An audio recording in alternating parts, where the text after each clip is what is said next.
BBA, BCA, BCom computer కోర్సులో 100% placement లభించే ఏకైక డిగ్రీ కాలేజ్ కూకట్పల్లిలోని I3 డిగ్రీ కాలేజ్ 8367215215.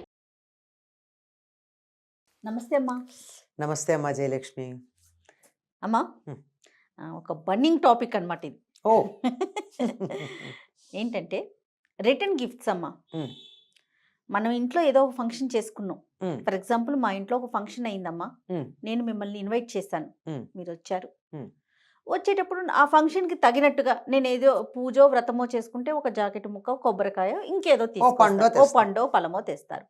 లేదు ఇంకొక ఫంక్షన్ అనుకోండి, దానికి తగినట్టుగా ఏదో ఒక గిఫ్ట్ తీసుకుని మీరు మా ఇంటికి వస్తారు. నేనేం చేస్తున్నాను, చక్కగా భోజనం పెడతాను, తాంబూలం ఇస్తాను, కార్యక్రమాన్ని బట్టి వెళ్ళిపోయేటప్పుడు నేను ఒక రిటర్న్ గిఫ్ట్ ఇస్తున్నా. ఇది ఎలా అయిపోయిందంటే, మీ ఇంటికి వచ్చేటప్పుడు మేము పలానా గిఫ్ట్ తీసుకొస్తున్నాం, మేము వెళ్ళేటప్పుడు మాకేమి ఇస్తారు అనే ఒక ఎక్స్పెక్టేషన్లోకి వెళ్ళిపోయింది. అసలు ఈ రిటర్న్ గిఫ్ట్ కాన్సెప్ట్ ఏంటి? పూర్వకాలంలో అసలు ఈ పద్ధతి ఉందా? ఎలాంటి సందర్భాల్లో మన ఇంటికి వచ్చి మన ఫంక్షన్కి వచ్చి తిరిగి వెళ్ళేటప్పుడు గిఫ్ట్ ఇచ్చి పంపుతారమ్మా? అమ్మా, అసలు ఈ ఇచ్చిపుచ్చుకోవటాలన్నది చాలా ఎక్కువైపోయి చికాకు కలుగుతోందమ్మా. మరి ఎందుకు అసలు ఏమనిస్తారమ్మా? శుభలేఖలు ఏమనేస్తారు? మా దర్పిత చందన తాంబూలాదులు స్వీకరించి మమ్మ ఆనందింపచేయ ప్రార్థన. అవును, అంతే కదా? అంతేనమ్మా. చందనము తాంబూలం ఇవ్వాలి. ఎవరికైనా ఇంటికి వస్తే ఇవ్వాల్సింది ఏమిటంటే, ముందు అంటే మనది ఉష్ణదేశం గనక కాస్త గంధం ఇచ్చి తాంబూలం ఇస్తాం. అలాగే వెళ్ళేటప్పుడు కూడా ఏం చేస్తామమ్మా, మన ఇంటికి ఎవరైనా వస్తే బొట్టు పెట్టి తాంబూలం ఇస్తాం. ఇంటికి వచ్చినటువంటి వాళ్ళని ఊరికే పంపకూడదు గనక తప్పనిసరిగా ఎవరింటికన్నా వెడితే మంచినీళ్ళన్నా తాగి రావాలట. ఏమీ లేకుండా తినకుండా తాగకుండా వెళ్ళకూడదు, అది అవమానం. అందుకని ఏం చేస్తారు, మరీ నువ్వు మహారాష్ట్రలో అయితే బెల్లం ముక్క పెడతారు, ఏమీ లేకపోతే ఇంత బెల్లం అన్న నోట్లో వేసుకెళ్ళమంటారు. ఓకే, అది ఒక పద్ధతి. అంటే నీకు నాకు మధ్య తినేటటువంటి అభిమానం ఉంది అని చెప్పడానికి. అదే పండగ మీరు అన్నట్టు ఏదన్నా ఫంక్షన్స్కి వచ్చారనుకోండి, ఫంక్షన్స్కి వస్తే ఎవరు తేవాలో తెలుసా అమ్మ? పెద్దవాళ్ళు తేవాలి బట్టలు. మీకన్నా పెద్దవాళ్ళు ఆశీర్వచనం సమయంలో మీకు బట్టలు పెడతారు, వచ్చి మాకు బట్టలు పెట్టి ఆశీర్వదిస్తారు. బాగుంది. అలాగే పీటల మీద కూర్చునేటటువంటి వాళ్ళు వ్రతాలు పూజలు మొదలైనవి చేసేటప్పుడు వాళ్ళు ఏం చేస్తారంటే పెద్దలకి బట్టలు పెట్టి కూర్చుంటారు. ఇంతే, పెద్దలకి బట్టలు పెట్టాలి. పెట్టి వాళ్ళకి నమస్కారం చేసి, అంటే ఏమిటి అర్థం? వాళ్ళ అనుమతి తీసుకుంటున్నారు. ఏ పూజ చేసినా ఏ వ్రతం చేసినా ఇంట్లో పెద్దల అనుమతి తీసుకుని చెయ్యాలి, కానీ నా సొంతంగా చేస్తాను నీ ఇష్టం ఏమిటని చేయకూడదమ్మా. మనకి ఎటువంటి కార్యమైన, ఎందుకంటే వాళ్ళ ఆశీస్సులు ఆమోదం ఉంటే అది వెనుబలంగా ఉంటుంది. మీకు గమనించినట్టయితే వరలక్ష్మీ వ్రతం కథ చదువుతారు కదా అందరూ. అవును. అందులో సాక్షాత్తు వరలక్ష్మీదేవి వచ్చి ఆవిడికి, ఎవరికి, చారుమతికి, నేను వరలక్ష్మిని, నీ కోరిక తీరుస్తాను, రాబోయేటటువంటి శ్రావణ పూర్ణిమకు ముందు వచ్చే శుక్రవారం నాడు నన్ను పూజ చెయ్యి అని చెప్పింది. బాగుందా? అవును. చెబితే ఈవిడ తెయ్యని చేసిందా? అందరికీ చెప్పి పెద్దల అనుమతి తీసుకుని చేసింది. కథ చదవండి. అలాగే సాక్షాత్తు రాముడు కనపడి, ఎవరు ఆయన ధ్యానం చేసేది శివుణ్ణి ధ్యానం చేస్తుంటే రాముడు కనపడి భాగవతం అనువాదం చేయమని చెప్పి పోతనకి చెప్పాడు. ధ్యానంలో, కల కూడా కాదు.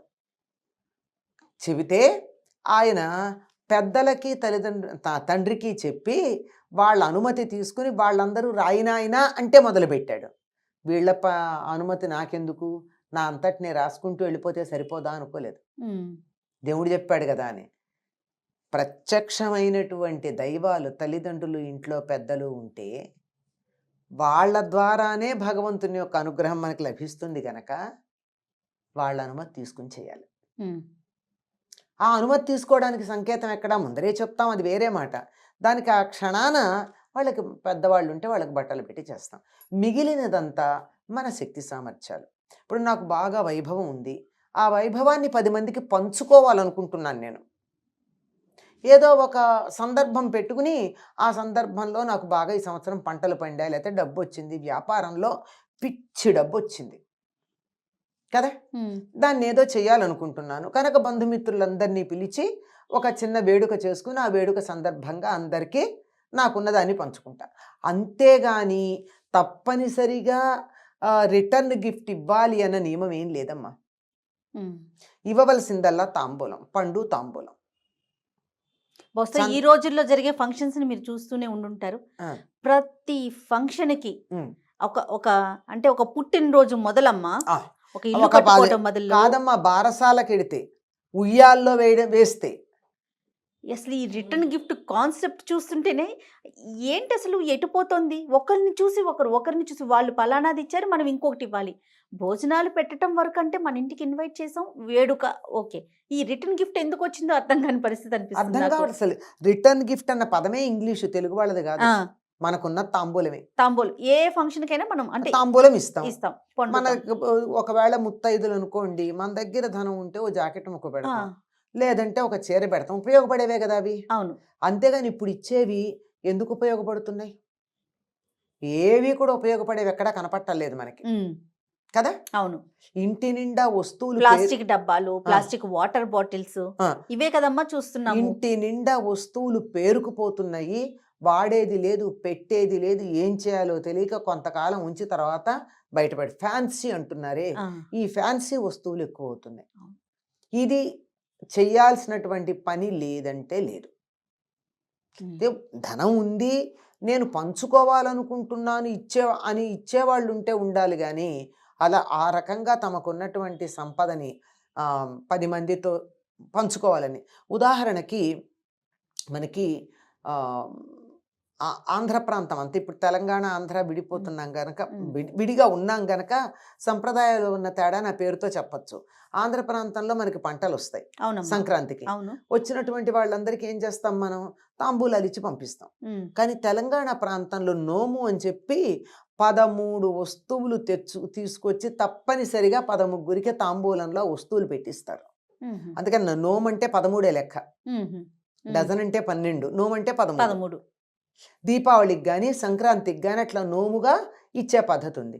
అది ఆ ప్రాంతంలో వాళ్ళు ప్రత్యేకంగా ఆ ఒక్కదానికి, మళ్ళీ అన్నిటికీ కాదు, ఓహో, ఒక్కదానికి మాత్రమే. ఆ ఒక్కదానికి దేనికి, కొంతమంది దీపావళికి చేసుకుంటారు, కొంతమందికి సంక్రాంతికి చేసుకుంటారు. నోముగా 13 వస్తువులు పంచుకునేది. ఉమ్హు, అట్లా ఏదన్నా ఒక లెక్క ఉంటే తప్ప నోము అనేదన్నా మామూలుగా ఏంటమ్మో పంచుకోవడం, అప్పు చేసి మరీ పెట్టేటటువంటి వాళ్ళు కనపడుతున్నారు. అవును, ఈ వస్తువులు ఏమన్నా ఉపయోగపడతాయా? ఇంటి నిండా పేరుకుపోతూ ఉంటాయి. అవును. ఉపయోగపడేవి ఇచ్చినా అందం చందం. ఆ, మీరు ఇందాక చిన్నపిల్లలు అవునవును.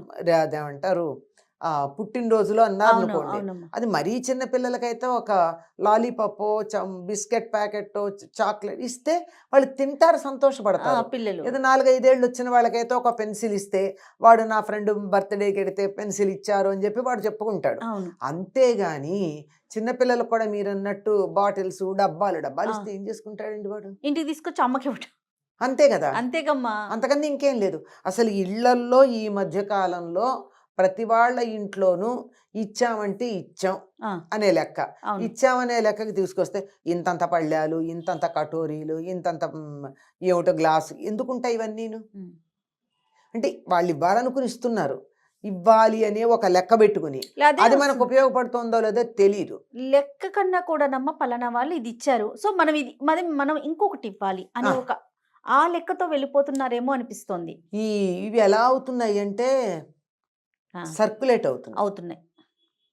ఒకే రకంవి ఉంటే మళ్ళీ దాన్ని కొంచెం అటు ఇటుగా ఉన్న వాటన్నిటినీ కలిపి ఉమ్, మా ఇంట్లో నేను ఇంకో ఫంక్షన్కి వాటన్నిటిని ఇచ్చుకోవడం. ఉమ్, ఆ, ఇది కొంతకాలం ఒక పిచ్చి, ఏమంటారు, హాట్ కేసులో. ఆ, ఇప్పుడు హాట్ కేసులో లేదు ఎవరికీను, ఆ పిచ్చి తగ్గిపోయింది. హాట్ కేసు పిచ్చి తగ్గిపోయింది. హాట్ కేసులు ఈ కరోనా వచ్చిన తర్వాత ఎవరూను హాట్ కేసులో పెట్టుకోవట్లే, ఇంట్లో ఉండి వేడివేడిగా తినడమో ఉమ్, అలవాటైపోయింది. కొంతకాలం అది పిచ్చి, ఒక్కొక్క కాలంలో ఒక్కొక్క పిచ్చి. ఉమ్. అమ్మా, అసలు సాధారణంగా రిటర్న్ ఇచ్చే సంస్కృతి ఏ కార్యక్రమానికి ఉంటుందమ్మా? సాధారణంగా అసలు దీనికి ప్రత్యేకం ఏం లేదమ్మా. వాళ్ళకుంటే తాంబూలంలో ఏదన్నా తమకి ఉంటే ఇవ్వడమే తప్ప ఇచ్చి తీరాలన్న నియమం ఏం లేదు. పూర్వకాలం రాజులు ఉన్నారమ్మా, ఆ, రాజుల ఇళ్లలో ఏదన్నా ఫంక్షన్ కనుక అయిందనుకో ప్రజలందరికీ బహుమానాలు ఇచ్చేవాళ్ళు, అవును, వాళ్ళకు అవును. ఉంది కనుక ఆయన ప్రభువు కదా. కదా. అలాగో జమీందారు ఉన్నాడు, ఊళ్ళో ఒక బాగా ధనవంతుడు ఉన్నాడు, లేదా ఒక ఆస్తిపరుడు ఉన్నాడు.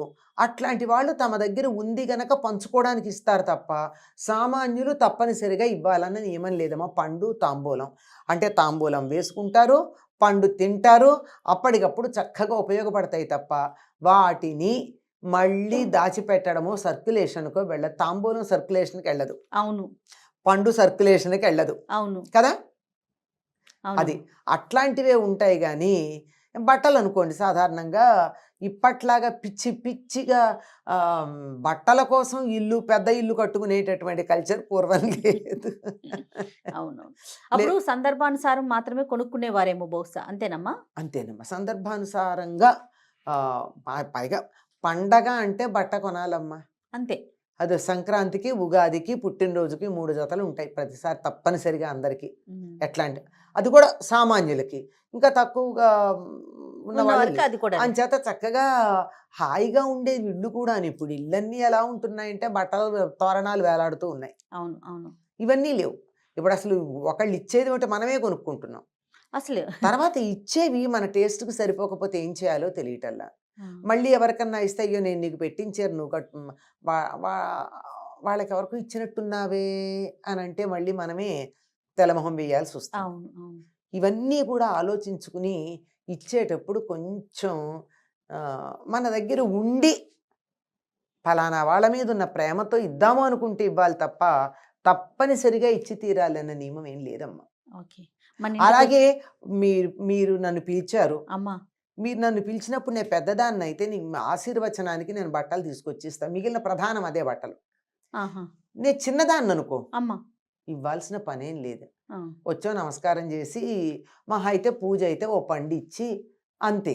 అంతేగాని ఆశీర్వచనంలో బట్టలు పెట్టేది పెద్దవాళ్ళు మాత్రమే. ఓ. ఇది తెలియక ఏమిటో ఇవ్వడం పుచ్చుకోవడం, ఇస్తున్నమ్మా వాయనం పుచ్చుకుంటున్నమ్మా వాయనం, ఇస్తున్నమ్మా వాయనం పుచ్చుకుంటున్నమ్మా అక్కడ వాయనం. జరిగే కార్యక్రమాల కన్నా కూడా ఈ ఇచ్చి పుచ్చుకునే ఇచ్చి ధోరణి పుచ్చుకోవటాల అది ధోరణి చాలా చాలా వ్యాపార ఎక్కువైపోయింది. ధోరణి ఎప్పుడైతే మనుషులకు మనస్సుల్లో వచ్చిందో, అమ్మా బహుమానాలు కూడా వ్యాపార దృష్టి.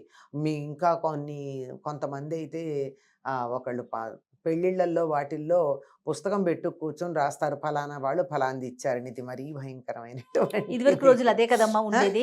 ఆ? ఇదివరకు రోజుల్లో ఉండేది కదా. ఆ, ఆ. నాకు గుర్తు, నాకు అవును, తెలుసు, నాకు తెలుసు. అదే నాకు కూడా తెలుసు చాలా అన్నమాట. ఆశ్చర్యపోతూ ఉండేవాళ్ళం. పలానా వాళ్ళు ఇంత ఇచ్చారు అని. ఆ, ఎందుకు అంటే రేపటి రోజున మేము వెళ్ళినప్పుడు వాళ్ళకి ఇవ్వాలి కదా. అట్లా అట్లా ఎందుకు అవుతారు? రాజుగారు ఇప్పుడు రాజుగారు మనకి ఏదో పెద్ద వెండి వస్తువు ఇచ్చారు, నా జన్మలో నేను వెండి వస్తువు కొనుక్కోలేను అనుకో, నేను ఇంకోళ్ళు పిలిస్తే మరి వెండి వస్తువు ఎక్కడిస్తాను? అది మన స్థాయి, వాళ్ళ స్థాయి, తర్వాత ఈ రెండింటికి మధ్య సమన్వయము, వాళ్ళ అభిరుచులు రుచులు కూడా. ఉమ్. వీటిని కూడా మనం పరిగణలోకి తీసుకోవాలి. అవును, చాలా ఎన్ని ఉండాలి. బహుమానాలు ఇవ్వడం అనేది అంత ఈజీ విషయం కాదమ్మా. అలా మార్కెట్కి వెళ్ళి ఇవ్వలేం. ఒక్కొక్కళ్ళకి ఇవ్వాలి అంటే 100 ఆలోచించి ఇవ్వాలి. నీకు నీ చీర పెట్టాలనుకో, నీకు నచ్చే రంగు పెట్టాలి, నువ్వు కట్టుకునేటట్టు పెట్టాలి. తీరా చేసి నీ దగ్గర 100 ఉంటే కూడా ఈ చీర నేను కట్టుకోకుండా ఉండలేను అనిపించేట్టు పెట్టాలి నేను. ఏదైనా ఏ చిన్న వస్తువైనా దానికి ఖరీదు కట్టడం వల్ల సమస్య వచ్చిందమ్మా. దానికి విలువ కట్టాలి తప్ప ఖరీదు కట్టకూడదు. రైట్. అది ఆలోచించాలి. తప్పకుండా. నమస్తే. నమస్తే. నమస్తే అమ్మా.